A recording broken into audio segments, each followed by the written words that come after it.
Hello Fleet, and welcome to Know Your Ship, episode 22 with me, Chase, and today's episode is going to be about the Scharnhorst-class battlecruisers.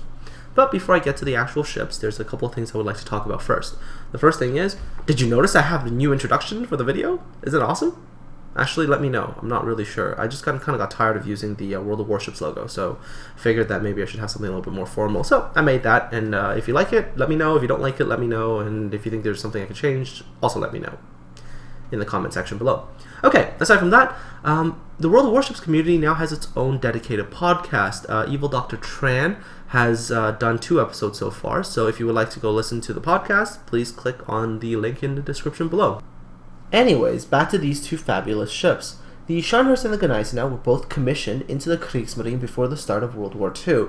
The Gneisenau was commissioned in 1938, and the Scharnhorst was commissioned in 1939.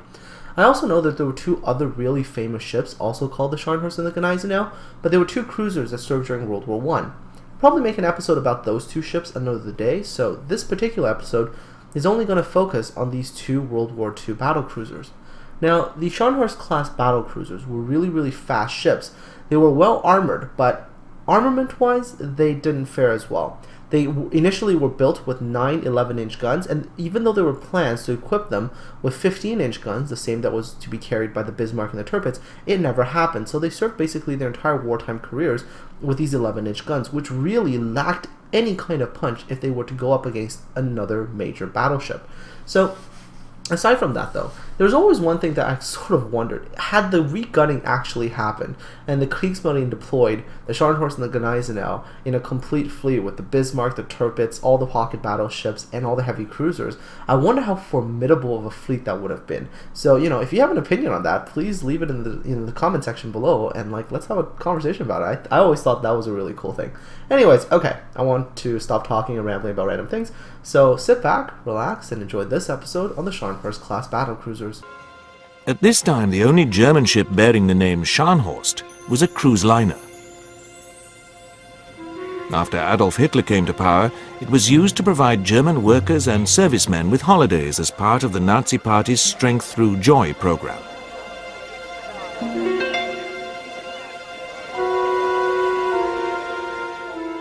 But in October 1936, another Scharnhorst slid down her launching ramp with deadlier intent.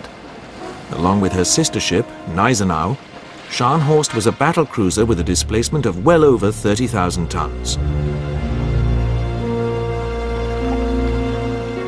Compared with the pocket battleships, Scharnhorst accommodated a 3rd main gun turret. She looked state-of-the-art, but as her original bow shape betrayed, she was a throwback. Her origins could be traced to German plans for an unbuilt battlecruiser of the Jutland era, Mackensen.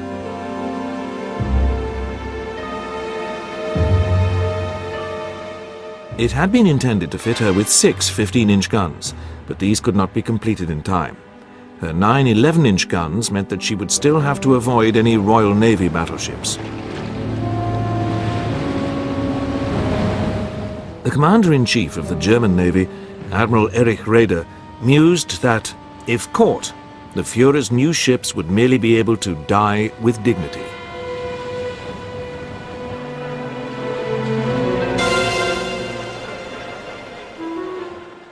The most powerful were the battlecruisers Scharnhorst and Gneisenau. They displaced 31,800 tons and mounted a main armament of 9 11-inch guns, which were too small for ships of that size and quite outclassed by the 15 and 16-inch guns mounted on many British battleships. However, they were well armoured, had good anti-aircraft armament, and they were fast.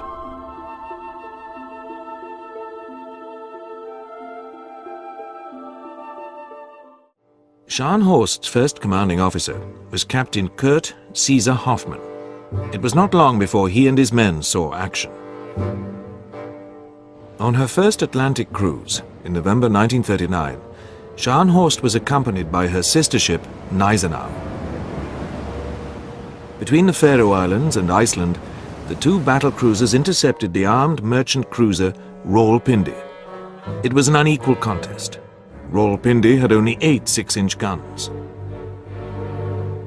But Rawalpindi's skipper, Captain Kennedy, decided to stand and fight. He opened fire at 10,000 yards. The two German ships quickly reduced Rawalpindi to a blazing hulk. Kennedy and most of his officers were killed when an 11-inch shell hit the bridge. While the Germans picked up survivors, the British cruiser Newcastle appeared, drawn by a wireless report from Kennedy before he was killed. Rather than risk a night action with as yet unseen elements of the home fleet, the German force withdrew. The 28th of May, Narvik was captured. Belgium surrendered, and the British Expeditionary Force began evacuating through Dunkirk.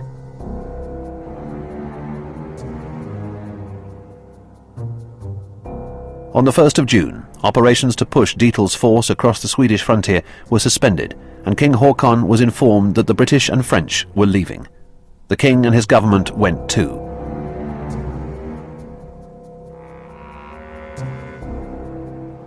By the 7th of June, the bulk of Anglo-French forces were aboard 6 large liners, ploughing southwest across the Norwegian Sea.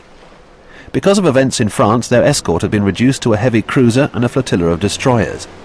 Less than 100 miles away, Scharnhorst, Gneisenau and Admiral Hipper were searching for them, but this time the Allies were lucky.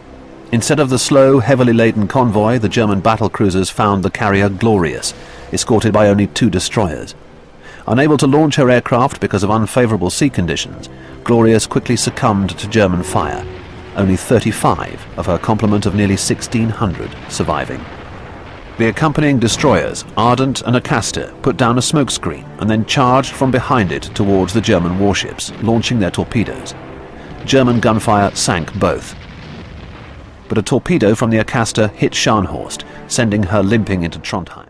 It was not until the end of December 1940 that she and Gneisenau left Kiel to wage war on British merchant shipping, the task for which they had been built.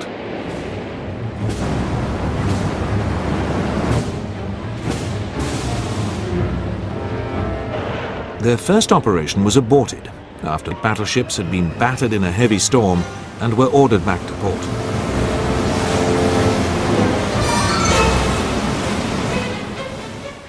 Three weeks later, under the overall command of Admiral Gunther Lutyens, Scharnhorst and Gneisenau successfully broke out into the North Atlantic.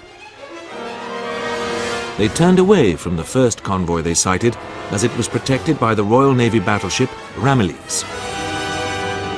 2 weeks later, and 500 miles off the coast of Newfoundland, Scharnhorst and Gneisenau sank 5 ships in a scattered returning convoy.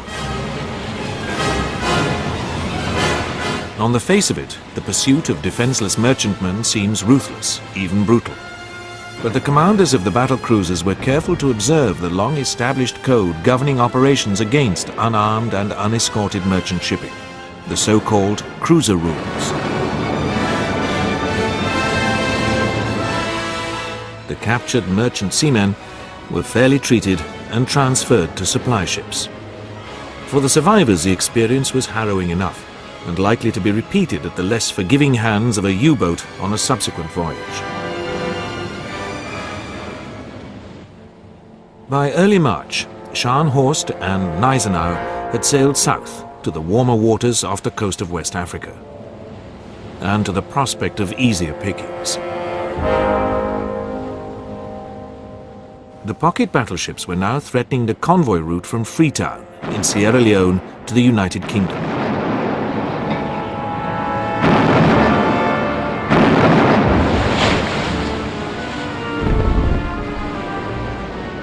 But their time in warmer waters was cut short.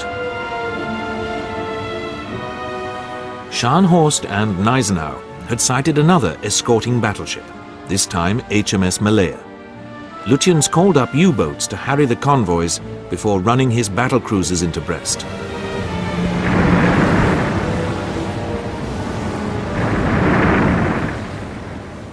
During her Atlantic foray, Scharnhorst had sunk only 8 merchantmen. In April 1941, Admiral Dönitz U-boats had sunk 750,000 tons of merchant shipping without any assistance from the 2 battlecruisers. The fate of the Battle of the Atlantic lay in the hands of the U-boats, each one built at a fraction of the cost of a battleship or a battlecruiser. What was the point of a ship like Scharnhorst if she had to abandon her quarry at the whiff of a British battleship?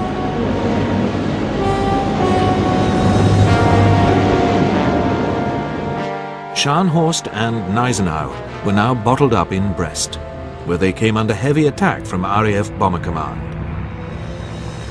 The hunters had become the hunted. But the high-level bombers found it all but impossible to deal a fatal blow to these two large stationary targets.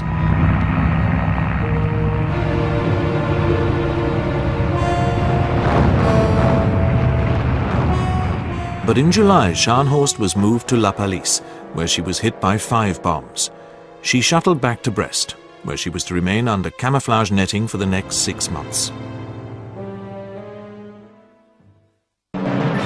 In June 1941, Hitler had sent his armies east against the Soviet Union.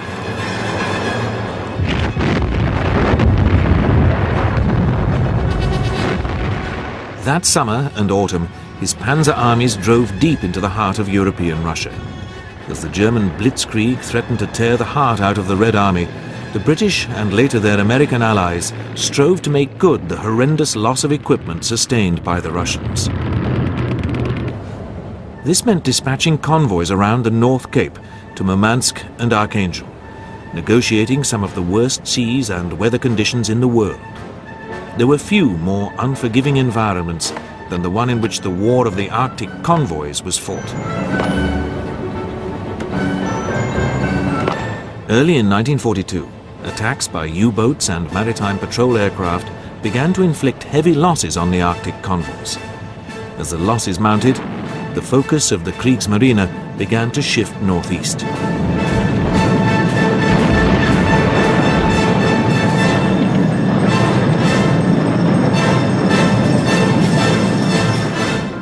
Bismarck's sister ship, Tirpitz, was moved to Norway. The Kriegsmarine was anxious to get Scharnhorst, Gneisenau and the cruiser Prinz Eugen out of Brest so that they could follow her there. A new admiral, Otto Ciliax, was appointed to command the force. At his East Prussian headquarters, Hitler personally instructed Ciliax to get the ships back to Germany. The fate of the Bismarck meant that the Atlantic route was discounted in favor of a perilous run up the English Channel. Traffic intercepted by Bletchley Park indicated that S-boats and destroyers had been moved to Brest to escort Scharnhorst and Gneisenau, and that their crews were on full alert. Air reconnaissance confirmed much naval and air activity. The airwaves held the clues. But would the British complete the puzzle?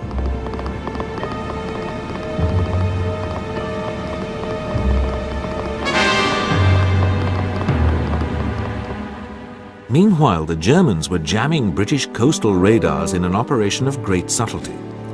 Over a period of time, the jamming frequencies had been stepped up in such small increments that British radar operators remained unaware of the increasing interference.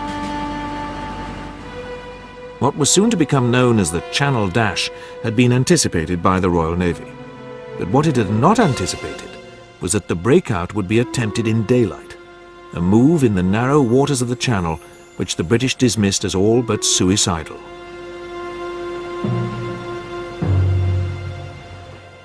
Vice Admiral Ciliax had hoisted his flag in Scharnhorst on the 5th of February 1942.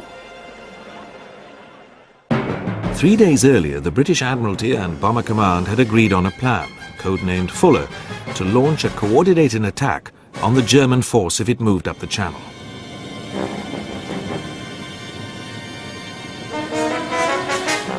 The bombers were on standby, waiting for the order to fly against Scharnhorst, Gneisenau, Prinz Eugen and their escorts. But on the 10th of February, without informing the Admiralty, Bomber Command stood down more than half its force and placed the remainder, 100 bombers, on 4 hours' notice. The German force sailed from Brest on the night of the 11th of February. The code name for the operation was Cerberus. It was one of the great calculated risks of the war. A series of equipment failures in the British aircraft patrolling the warship's exit route from Brest meant that they were not spotted as they left, and by 2 in the morning they were well out into the Channel. As dawn broke, the fleet was past Cherbourg, and amazingly it was not until 10:15 that the unusual air activity over the ships was picked up by British radar.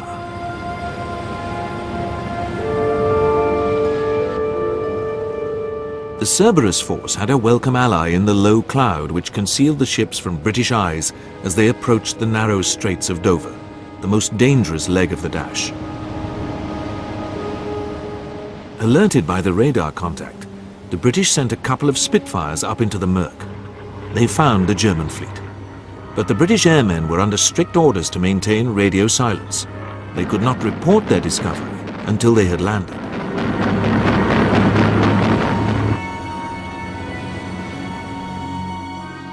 The British at last knew that the German fleet, hidden under the cloud and working up to 30 knots, was fast approaching the Straits of Dover. Secure in the belief that the Germans would run the channel by night, the British had been caught with their pants down. Their naval forces were dispersed, their aircraft either stood down or too far away to deliver a blow against the German fleet.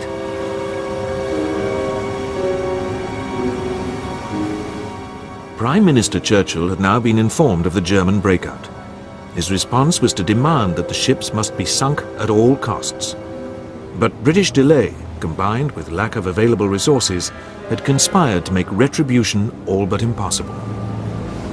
The British radars were now broadcasting the German positions at 10-minute intervals, and shore batteries had opened fire ineffectually. But it was not until nearly midday that 5 motor torpedo boats were dispatched from Dover. They came within sight of Scharnhorst and Gneisenau, but failed to penetrate the E-boat screen thrown around the heavy units.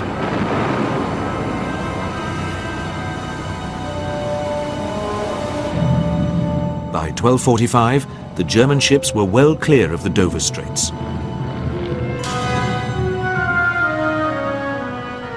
The next attack was launched by 6 Swordfish biplanes, flying from Manston and led by Lieutenant Commander Eugene Esmond, who had led the attack on Bismarck. The Swordfish, affectionately nicknamed the String Bag, was highly maneuverable, but its low speed made it extremely vulnerable in daylight operations. Esmond's squadron had been provided with fighter escorts, but they were of little use as the lumbering Swordfish flew in low and slow through a hail of fire to make their torpedo runs. German fighters maneuvered overhead, waiting to pounce.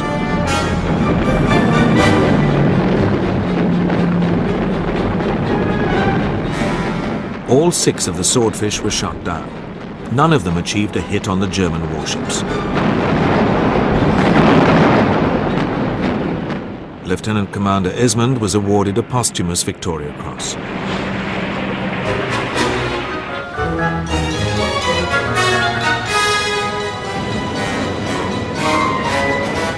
More bombers were put up in a vain attempt to halt the German progress, and 6 ships of the 21st Destroyer Flotilla were now ordered to intercept the enemy. The destroyers came under fire from Gneisenau and Prinz Eugen in the late afternoon. The dash was nearly over, but the battlecruisers were no longer unscathed. Before Scharnhorst and Gneisenau reached Wilhelmshaven and Brunsbüttel, they had both struck mines. For an anxious half an hour, Scharnhorst had been dead in the water, but no bombers found her. Operation Cerberus was home and dry. Admiral Ciliax radioed Navy Group West, "It is my duty to inform you that Operation Cerberus has been successfully completed." The Kriegsmarine had scored a brilliant tactical victory, and in the process had humiliated the Royal Navy and Bomber Command. But the elation of its seamen concealed the fact that Operation Cerberus represented an overall strategic setback from which the Kriegsmarine would never recover. Admiral Raeder was on hand to award one of Germany's highest awards, the Knight's Cross, to Ciliax and Hoffmann. Hoffmann was also promoted to Rear Admiral. But by withdrawing its surface forces to Germany, the Kriegsmarine had removed the threat they had posed while they remained on the Atlantic seaboard in northern France. Bletchley Park had received early intelligence of the mine damage to Scharnhorst and Gneisenau. RAF Bomber Command was determined to exact revenge. On the 27th of February, Gneisenau was badly damaged by a heavy air raid on Kiel, where she lay in a floating dock. She never set to sea again and ended her days as a blockship in Poland. Meanwhile, Prince Eugen had set sail for Norway. Her movements were pinpointed by Bletchley Park, enabling the submarine Trident to blow off her stern. The Kriegsmarine was forced to reassess the role of its surface fleet. Scharnhorst and Gneisenau were both out of action, the latter for the duration of the war. In March 1943, Scharnhorst finally set out for Altenfjord, in Norway, to join Tirpitz and Lützow.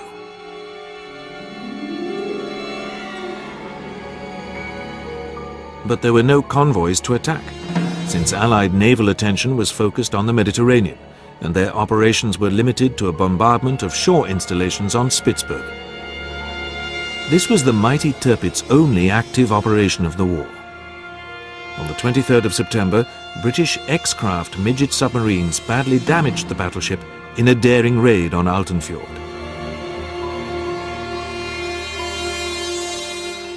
The stricken giant lay immobilized until March 1944.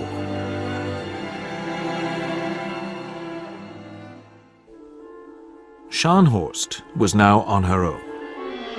In her new anchorage in Langfjord, life for the crew was one of unvarying routine, lightened by homely entertainments. The news read over the ship's loudspeakers omitted all mention of German defeats. Film shows broke the monotony, and fish was the staple of almost every meal. But morale remained high. When the Arctic convoys resumed, the British provided battleship escort, most frequently in the solid form of Duke of York, launched in 1940 with a main armament of 10 14-inch guns.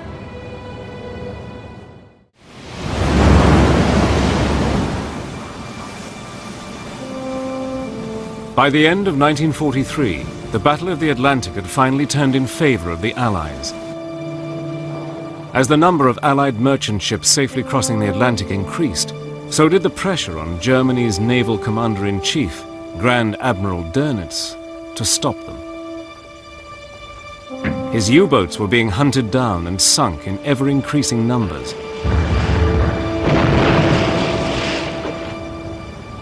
But he still had one lethal weapon in his arsenal, which the Allies had learned to fear: the battlecruiser Scharnhorst. Based in Norway, she was well positioned to launch a surprise attack on the Arctic convoys to Russia, and she had the firepower to single-handedly wipe out an entire fleet of ships with her 11-inch guns.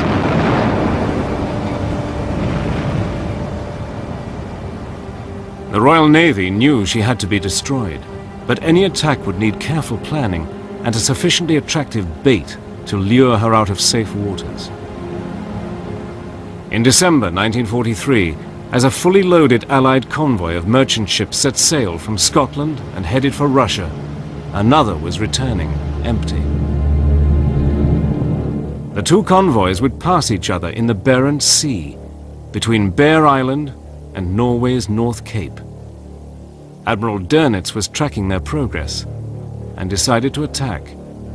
His weapon would be the Scharnhorst. On the evening of Christmas Day 1943, she set sail, but British intelligence had decoded the German signals ordering her to sea. It was the break they had been waiting for. The Royal Navy began to prepare a massive counterattack. The Scharnhorst was about to sail into a trap. These are the ships taking from Britain the results of 1 million hours of labor in her great factories. It was sent to aid the Red Army, and it was sailed by the stoutest-hearted merchant seamen in the world. Every Allied supply ship that reached Russia helped to drive back the German armies in the east. On Christmas Day 1943, the Scharnhorst sets out to stop them.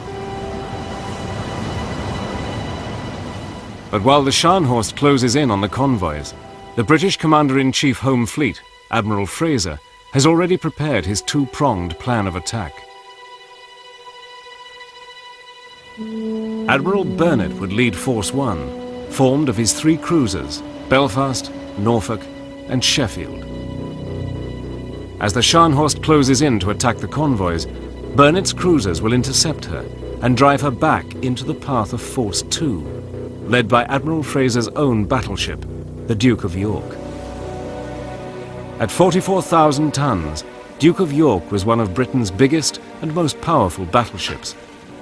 She was armed with 10 14-inch guns. But although bigger and better armed than the Scharnhorst, she was slower by about 4 miles per hour. A small but vital difference.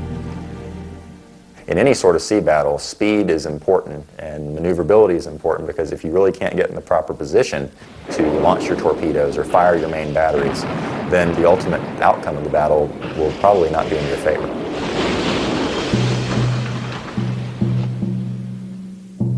As he headed out into the open sea, the Scharnhorst's commander, Admiral Bay, had no idea that the British had decoded his signals, or that news of Scharnhorst's departure had been relayed to Admiral Burnett on HMS Belfast. Admiral Bay was sailing straight into the trap.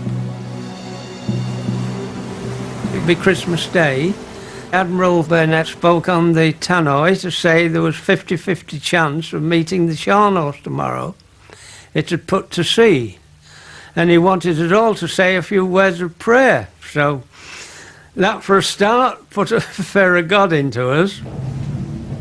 He apologised for not having a Christmas dinner. He said, but either late today or early tomorrow morning, we expect to bump into the Scharnhorst, and if there's any action, I'll lead you straight in. I felt like David and Goliath, you know. In darkness on the morning of December the 26th, Belfast's radar picks up a signal at 35,000 yards. A large vessel is heading straight towards the convoys. It is the Scharnhorst. Belfast's crew are called to action stations. Within 2 seconds, the Padre gave a short service. The next thing I knew, I was down in the port diesel compartment, right down below water level, and there's where I stayed for 12 hours. When you go into actions, you close all doors and sculls, and they've got to be shut tight, because they're going to be watertight, because it would be danger to the whole ship if one door was left open and it got flooded. With each man at his battle station, the crew of HMS Belfast prepared to go into action. At any moment, the huge guns of the Scharnhorst could be turned on the cruisers, but her radar had failed to detect them. Under cover of darkness, they closed to 13,000 yards and opened fire.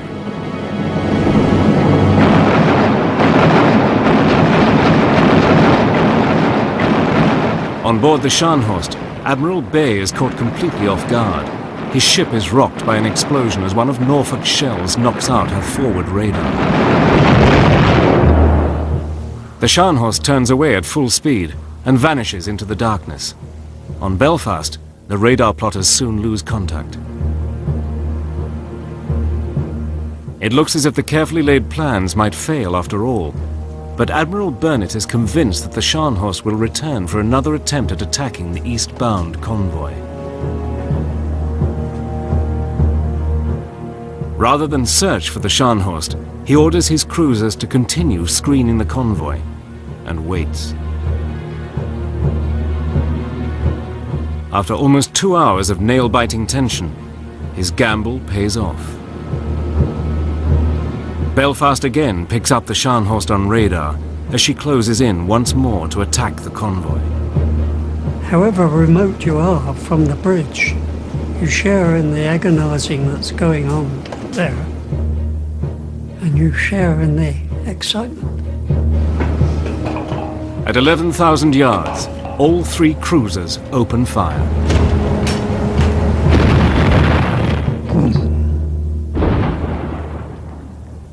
Good, they've started. But this time, the Scharnhorst did not turn and run. For 20 minutes the battle raged. For the sailors stationed deep down below the waterline, the tension was almost unbearable. As the sounds of battle reverberated through the ship, they knew that if she went down, their fate would be sealed.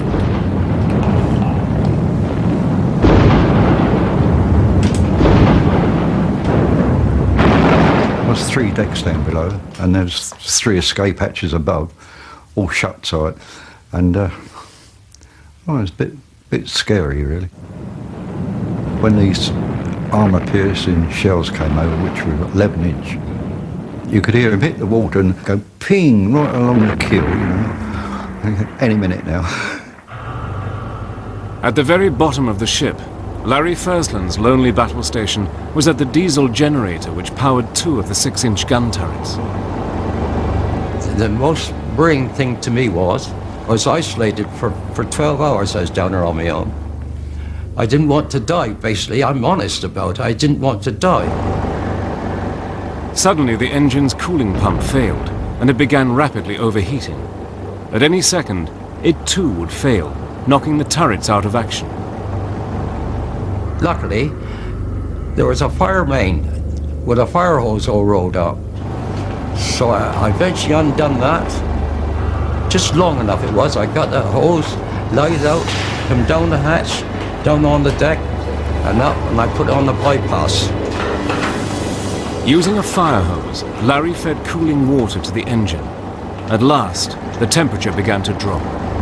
I gradually opened up on the valves until I got the temperature down, and I run like that for 12 hours.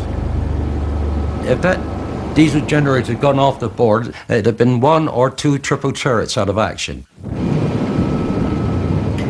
Larry's quick thinking kept the turrets working, and would later earn him a medal, one of many awarded that day. During the 20-minute battle, Belfast's gunners loaded and fired hundreds of 6-inch shells.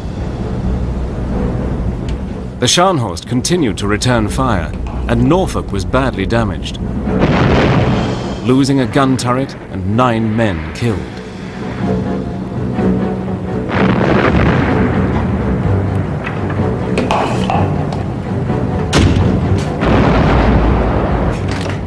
Then, just as he seemed to be gaining the advantage, Admiral Bay decided to break off the action and retreated.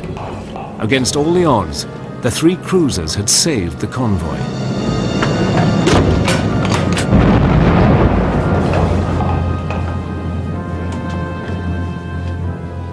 As Admiral Bay set off at full speed for the safety of his base in Norway, with Admiral Burnett's cruisers in hot pursuit, he didn't know that the battleship Duke of York, with its 14-inch guns, now lay almost directly in his path. The trap was about to close.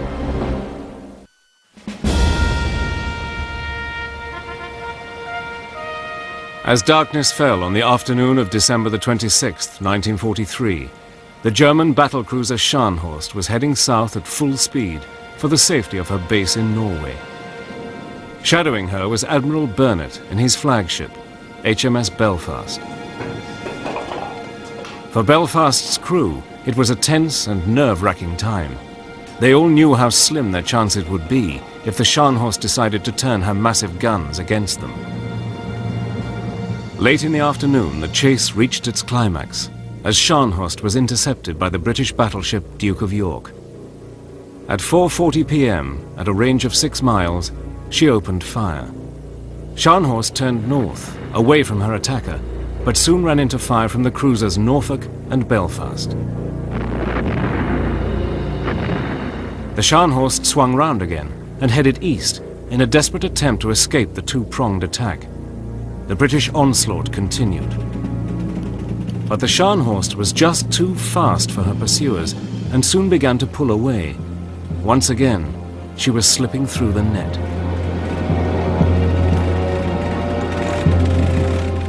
Then, at extreme range, one lucky shot exploded in the Scharnhorst's boiler rooms. Her speed began to drop, and the British Commander-in-Chief, Admiral Fraser, ordered his fast destroyers to close in and launch a torpedo attack.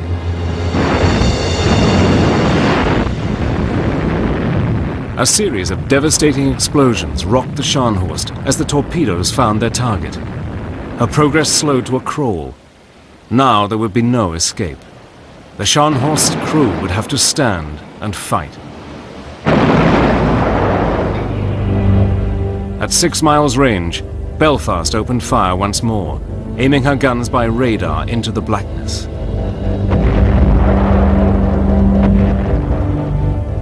Within half an hour, the Scharnhorst had been pounded into a blazing inferno. From his battle station high up in the radar plot, George Burridge was one of the few members of Belfast's crew who actually witnessed the final moments of their enemy, the legendary Scharnhorst. We then saw the Scharnhorst completely engulfed in flames. A terrible sight when you think about it. And, yeah, very memorable. I can see it now. It's a tremendous sight when you see a ship of that size with that number of people on go down. It's unbelievable, quite frankly.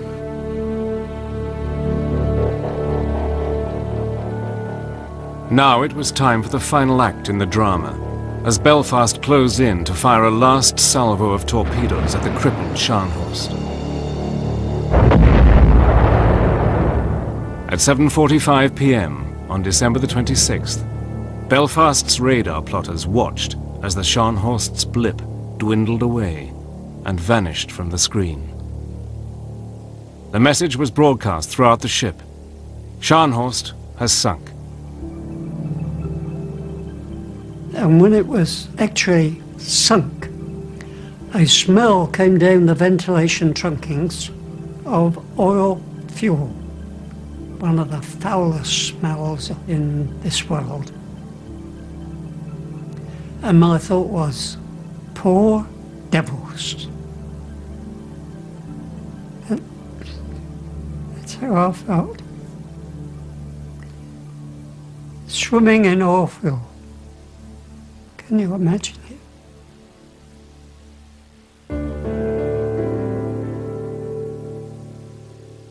Of her crew of almost 2,000 men, only 36 survivors were pulled from the freezing waters.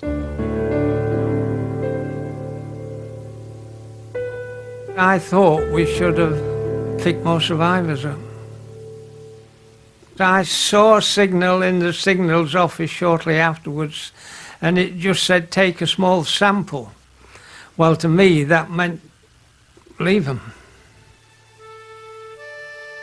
For Belfast's crew, victory was tempered by an understanding of what those final moments must have been like for the German sailors. He's only a sailor, just like you. So you don't feel any hatred. Well, at least I don't believe sailors do.